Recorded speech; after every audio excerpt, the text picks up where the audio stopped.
बढ़िया एकदम मजे में और खुश होंगे, एंजॉय कर रहे होंगे लाइफ को।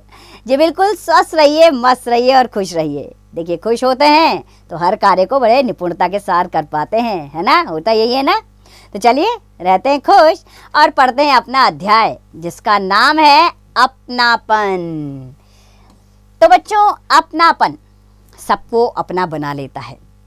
हमें कभी कभी किसी व्यक्ति को देखकर अपनेपन का एहसास होता है, यानी कि लगता है कि वो हिंदी बुक 2 पाठ 7। हेलो बच्चों, कैसे हैं आप? उम्मीद करती हूँ आप बढ़िया और एकदम मज़े में होंगे, खुश होंगे और एंजॉय कर रहे होंगे लाइफ को।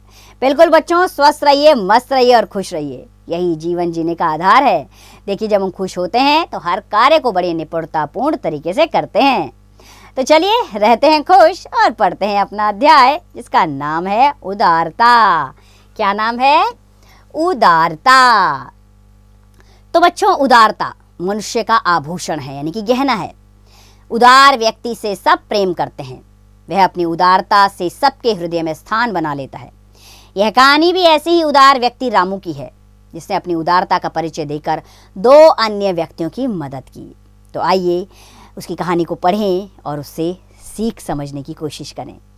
तो सुबह से वर्षा हो रही थी, यानी कि बारिश हो रही थी सुबह से, और रात तक भी नहीं थमी थी, यानी कि रुक ही नहीं रही थी बारिश। तो रामू अपनी झोपड़ी में आराम से सो रहा था। उसकी झोपड़ी इतनी छोटी थी कि एक व्यक्ति ही आराम से लेट सकता था। आधी रात हो गई थी, तभी दरवाज़ा खटखटाने की आवाज़ आई, यानी कि किसी ने दरवाज़ा खटखटाया, नॉक किया। कौन होगा इस समय? सावधानी। सावधानी का अर्थ होता है सतर्कता। सावधानी से दरवाज़ा खोलते हुए रामू ने सोचा कि कौन है।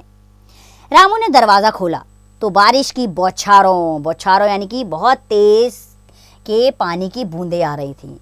तो पानी की बौछारों के साथ एक आदमी अंदर आ गया। वह बारिश यानी कि वर्षा, वह बारिश में पूरी तरह भीग गया था। वह ठंड से थर थर कांप रहा था। अंदर आकर उसे चैन मिला। रामू ने उसे पहुंचने के लिए तौलिया दिया। वह बोला, देखो भाई, झोपड़ी बहुत छोटी है, इसमें केवल एक ही आदमी लेट सकता है। तुम शरीर पहुंच लो और बिस्तर में घुस जाओ, मैं एक और बैठा रहूंगा। नहीं, तुम लेट जाओ, मैं यहीं बैठूंगा, उस आदमी ने कहा। अच्छा, हम दोनों ही बैठ जाते हैं, रामू ने कहा। कुछ देर बाद फिर से किसी ने झोपड़ी का दरवाज़ा खटखटाया। रामू ने सावधानी से फिर दरवाज़ा खोला। ठंड से कांपता हुआ एक आदमी वहाँ खड़ा था। वह भी झोपड़ी के अंदर आ गया।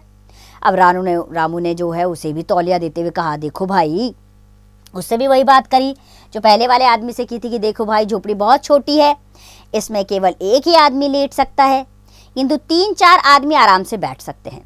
तुम अपना शरीर सुखा लो और बिस्तर में घुस जाओ, हम दोनों एक और बैठे रहेंगे। ये क्या किससे कहा उसने? उस दूसरे वाले आदमी से। अब आगे बढ़ते हैं बच्चों। अब क्या था? उसने कहा, धन्यवाद, मैं भी आप दोनों के साथ बैठा रहूंगा। यह कहकर वह आदमी भी उनके साथ बैठ गया। अब वर्षा तो रुकने का नाम ही नहीं ले रही थी। एक ने कहा, चिंता ना करो, कुछ देर में रुक जाएगी। ये बात रामू ने कहा। वह तो है, मगर